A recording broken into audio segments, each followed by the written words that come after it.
You might have heard about the Build Back Better program from Joe Biden. Yeah, let's spend like $1 trillion Build on back better. infrastructure and supporting the city. And this sounds great, right? And the Republicans were saying, no, we shouldn't spend more money. We're way the fucking debt. And Democrats are saying, no, this is critically important to helping reduce inequality and helping rebuild the middle class. We should build stuff. We should build infrastructure. This sounds great, right? Who would be against that? I mean, unless you don't think government should be spending money, but like obviously building a lot of stuff, that sounds great. One of the things that they started 4 years ago was rural broadband. And the idea is that the government is going to fund all of this rural internet to be sent out and expanded to rural areas around the United States who don't have it. Which is a great idea, because oftentimes with something like the internet, which is basically a utility now, there isn't a profit incentive for a private company to build it on their own out to areas like that, because it just simply won't have enough users to be profitable. We did it for electricity in and stuff like the postal service. Like these are the type of things that the government is really good at providing and should provide, because without the government providing it, the market would never do it. Right. Yeah. And this is a way to help people in rural areas, help get away from that massive income gap, right? You give them these resources. So great idea, right? Sounds great.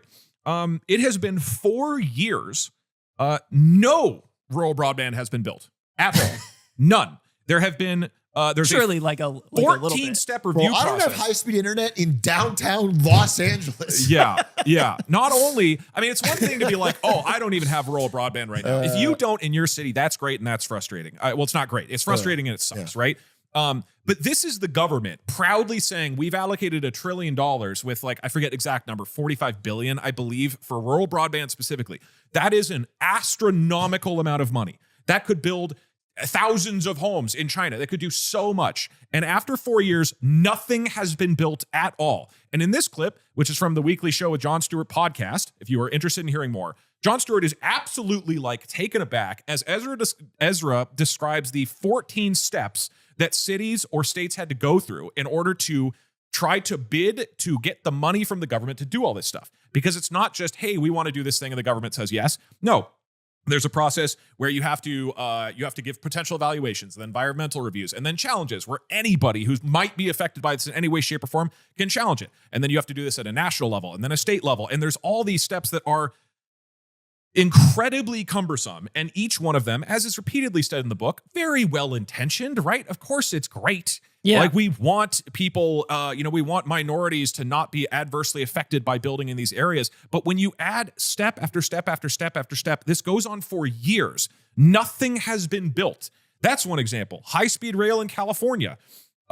They have built 0 miles of functioning track in California. So just to be clear, this has been going on for over a decade. There's been billions of dollars spent in California.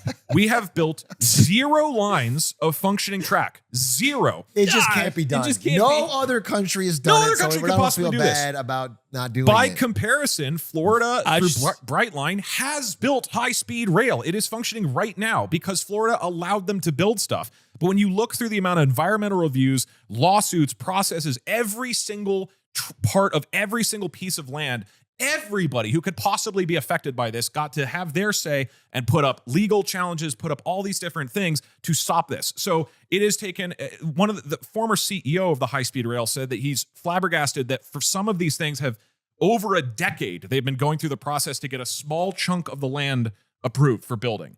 This is, I want to say insanity, but like I think for our generation, it doesn't sound that crazy because we're not used to anything being built. Well, I think it